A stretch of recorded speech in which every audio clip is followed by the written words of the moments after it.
And Jesus said, "My grace is sufficient for thee, for my strength is made perfect in weakness.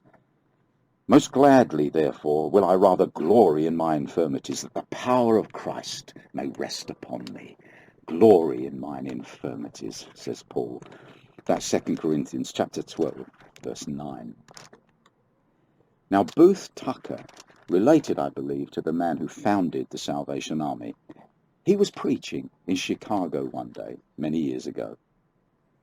And he was extolling the virtues, the glory, the majesty of Christ, and saying what a great strength he is, what a great strength Jesus is in my life, and how much he helps me and supports me. And at the end of the sermon, a man came up to him, and he said, "Sir," he said, "you wouldn't speak like that if your wife had died, like my wife has died, and you had children at home crying for a mother who will never return." Just a few days after, Booth Tucker himself lost his wife in a railway wreck, and the body was brought to Chicago and carried to the Salvation Army barracks for the funeral service. Booth Tucker at last stood up after the funeral service, and he stood there by the casket, and he looked down into the face of the silent wife and mother, and said, "The other day when I was here, a man said I could not say Christ was sufficient if my wife were dead and my children were crying for their mother.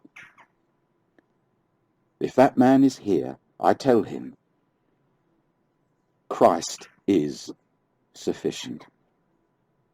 My heart is all crushed.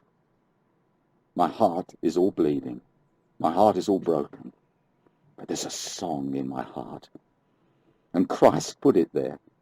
And if that man is here, I tell him that though my wife is gone and my children are motherless, Christ speaks comfort to me today."